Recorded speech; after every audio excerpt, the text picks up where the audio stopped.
충북교육청은 AI 영재학교 신설과 디지털 인재 확대라는 과제를 안고 있습니다. 하지만 정부는 영재학교 신설에 회의적이고 디지털 인재를 양성할 교사는 부족해 해법 마련이 절실합니다. 쌀 소비량 감소가 쌀값 폭락으로 이어지고 있습니다. 농민들의 어려움을 돕기 위해 쌀 소비 촉진 운동이 확산되고 있습니다. 3년 만에 재개되는 청원 생명축제 준비가 한창입니다. 원스톱으로 즐길 수 있도록 공간을 재정비했고 주차장도 대폭 확충했습니다. 충청북도가 무예 지우기에 나서고 있는 가운데 태권의 고장 충주는 태권의 정체성을 이어나가고 있습니다. 국내 유학생에게 태권과 태권도 등 무예를 알리는 자리가 마련됐습니다. 여러분 안녕하십니까. CJB 8시 뉴스 시작합니다. 충북이 추진하는 AI 영재학교 설립은 국립과 공립, 각각의 장단점이 뚜렷해 선뜻 결론을 내기가 쉽지 않은 상황입니다. AI 영재학교와는 별개로 일선 학교 정보교육도 강화해야 하는데 정보교사부터 부족하다고 합니다. 진기훈 기자입니다. 충북의 AI 영재학교 설립과 관련해 충청북도는 국립과 공립 두 가지 안을 제시했습니다.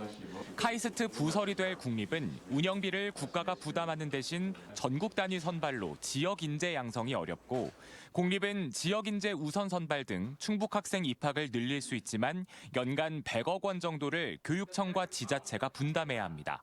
학령 인구 감소에 따라 영재학교 신설에 회의적인 교육부 입장도 변수입니다.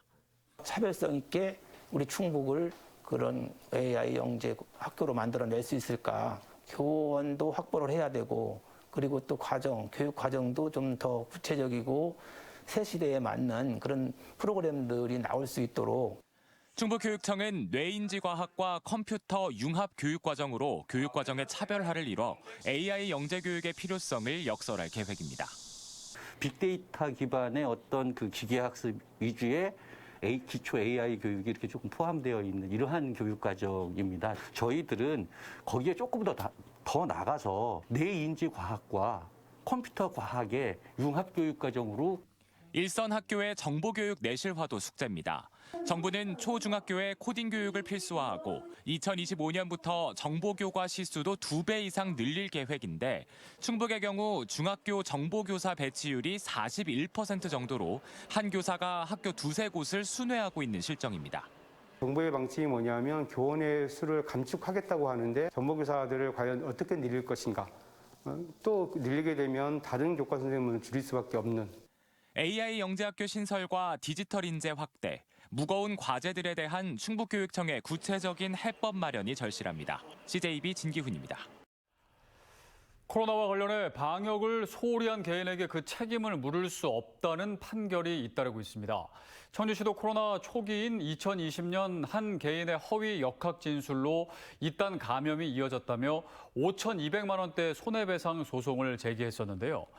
법원은 형사적 책임 외에 손해배상의 책임까지 개인에게 지우는 건 과도하다며 기각했습니다. 이태영 기자입니다. 지난 2020년 서울 광화문 광복절 집회에 참석했던 A씨는 당시 집회 참석 사실을 숨기고 진단검사 행정명령에도 응하지 않았습니다. 이로 인해 A씨는 벌금 300만 원의 형사처벌을 받았습니다. 청주시는 이와 별개로 7명의 추가 확진자와 472명의 접촉자들이 발생했다며 치료비와 진단검사비 등을 청구했습니다. A씨에게 청구한 손해배상 금액은 5,208만 원입니다. 하지만 재판부는 형사처벌 외에 민사상 손해배상 의무까지 광범위하게 부과하는 것은 과도하다고 판단했습니다. 또 A씨에게 감염병 확산의 의도성이 없었다는 것도 기각 사유라고 밝혔습니다. 한편 전국적으로 이와 비슷한 취지의 판결이 잇따르고 있습니다. 제주도는 코로나 의심 증상에도 관광 일정을 강행한 관광객들에게 1억 3천만 원의 손해배상 소송 2건을 제기했지만 모두 기각됐고, 지난달 울산지법은 광화문 집회 참석을 숨긴 주민으로 인해 자신들이 감염됐다고 소송을 제기한 일가족에게 이를 입증할 만한 명확한 증거가 없다며 패소 판결한 바 있습니다. 마찬가지로 집회 참석을 숨긴 40대에게 3억 원의 소송을 건 창원시의 경우에는 2년 넘게 소송이 이어지고 있습니다. 법원의 판단은 광범위하게 퍼진 코로나 전파의 책임을 특정 개인에게 물을 수 없다는 것이어서 방역 해이 현상을 초래하지 않도록 하기 위한 당국의 보완책이 필요해 보입니다. CJB 이태현입니다. 쌀 소비 감소가 쌀값 하락으로 이어져 농민들의 시름이 깊어졌습니다. 이런 농민들의 어려움을 돕기 위해 쌀 소비 촉진 운동이 확산되고 있습니다. 장원석 기자입니다. 아침 출근길 시민들은 우리 쌀로 만든 현미 과자와 행복, 건강 등 복을 기원하는 지역쌀을 받아듭니다. 농협과 충청북도가 마련한 쌀 소비 촉진 행사입니다. 생애 맞춤형 케어푸드 산업 발전을 위해서 쌀가루 가공 종합지원센터를 건립하는 등 쌀 소비를 위한 쌀 소비량이 줄고 있는 학생들에게는 밥버거를 나눠줍니다. 아침밥을 거르지 말고 쌀 소비를 생활화하자는 취지입니다. 농협은 우리 쌀 맛집을 추천하는 스마트 앱 밥동여지도를 출시했습니다. 1인 가구 증가 등으로 생활 양식이 변화한 소비자들이 보다 쉽게 우리 쌀 식당을 찾을 수 있도록 하기 위해서입니다.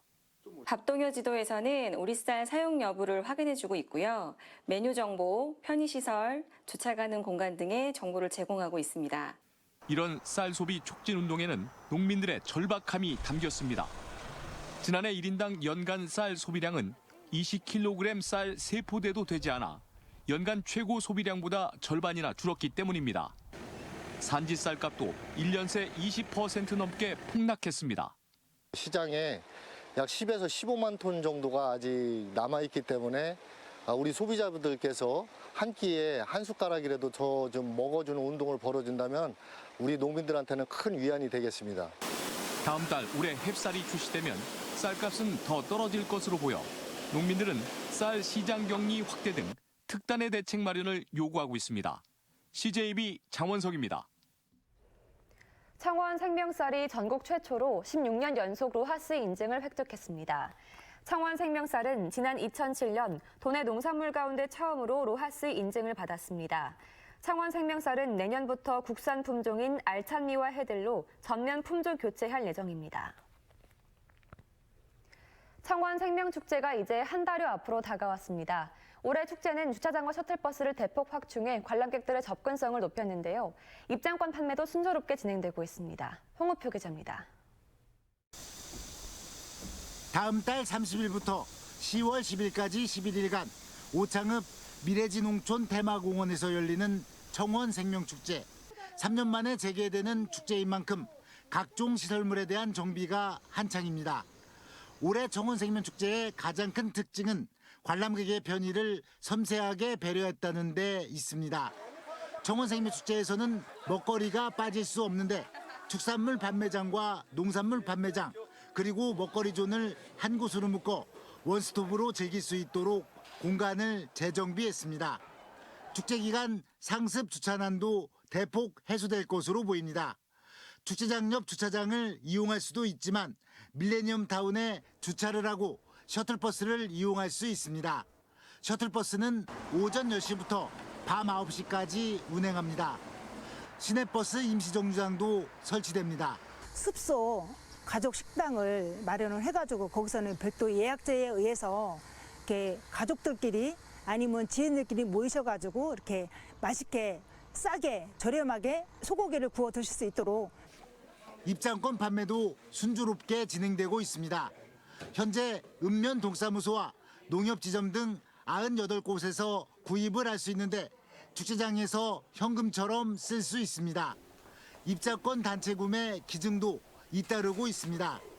농협은 1억 6천만 원어치 4만 장의 입장권을 단체 구매했고 KB국민은행은 청주시청을 방문해 1천만 원어치 2,000장의 입장권을 기탁했습니다. 기탁된 입장권은 사회복지 공동모금회를 통해 소외 이웃과 저소득층 가정에 전달됩니다. 올해 청원생명축제의 목표 관람객은 70만 명으로 지난 2019년보다 2배 이상 늘어난 50억 원의 매출을 예상하고 있습니다. CJB 홍우표입니다. 김영환 지사가 무예 관련 예산 지원을 중단하기로 하면서 충북에서는 무예 지우기를 본격화하고 있습니다. 하지만 택견의 고장 충주에서는 택견의 정체성을 유지하기 위해 지속적인 홍보를 이어간다는 방침인데요. 국내 유학생에게 택견과 태권도 등 무예를 직접 체험해보고 활성화 방안까지 논의하는 자리가 마련됐습니다. 박원 기자입니다. 춤을 추듯 리듬을 타면서 움직이다 절도 있는 발차기를 선보입니다. 공격과 수비를 번갈아 하면서 발로 차고 팔과 다리를 이용해 상대를 재빨리 넘어뜨립니다. 지난 2011년 유네스코 세계문화유산으로 지정된 전통무예 태견입니다. 태견 시범을 지켜보는 중국과 베트남, 스리랑카 등에서 온 유학생 20여 명. 하얀색 도복을 착용하고 직접 체험하는 시간을 가져봅니다. 난생 처음 경험하는 무예 기술의 웃음소리가 끊이지 않고 짝을 지어 몸을 부딪히면서 빠른 시간 안에 친밀감을 형성합니다. I enjoyed it very much because I have seen from television and everything, but I have never participated in grappling like this, Taekyon. So I think this sport is a very good sport. 올림픽 채택 종목인 태권도와 말을 타며 활을 쏘는 마상 무예까지 유학생들은 눈으로 보고 느낀 것들을 토대로 각자 구상한 무예 활성화 방안도 발표합니다. TV reality show involving a fan and an idol working together to learn about the true values of martial art. And we hope to bring this true value of martial art online broadcasting. 유네스코 국제무예센터가 마련한 유학생 무예 여름학교 프로그램입니다. 무예를 배우고 무예로 만나고 무예를 말하다라는 주제를 통해 한국의 문화를 이해하고 소통의 장을 만들기 위해 마련됐습니다. 대면으로 이렇게 서로 모이기 힘든데 한국 버디들과 참가자 유학생분들이 계속 교류할 수 있는, 지속적으로 교류할 수 있는 계기가 되었으면 좋겠습니다. 코로나19로 새로운 활동을 접할 수 없어 내심 답답했던 유학생들에게 한국 전통무예라는 소재가 소중한 추억거리로 다가왔습니다. CJB 박원입니다.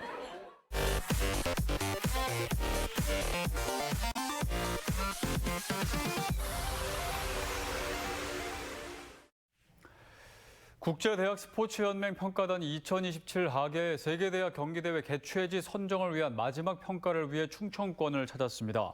3박 4일 일정으로 먼저 대전을 찾은 평가단 일행 4명은 충청권 공동유치위원회 환영식에 참석한 데 이어 내일과 모레는 정부 세종청사 홍보관과 세종충남대병원, 충남 아산 이순신체육관 등을 방문합니다.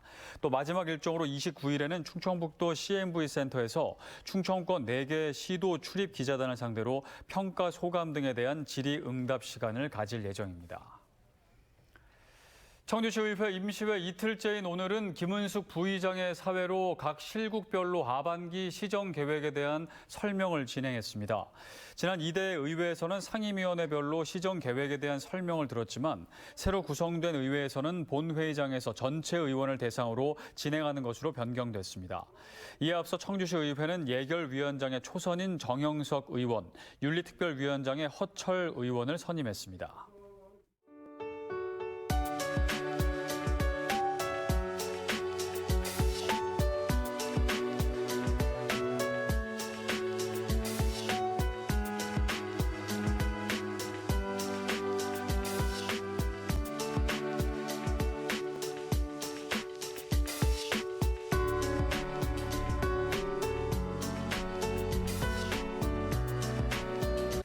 네, 추석 앞두고 주말에 벌초 계획하신 분들 많을 텐데요. 벌 쏘임, 예초기 사고, 또 벌초 후 음주운전 이 3가지 꼭 주의하시고 안전하게 다녀오시기 바랍니다. CJB 8시 뉴스를 모두 마칩니다. 시청해주신 여러분 고맙습니다.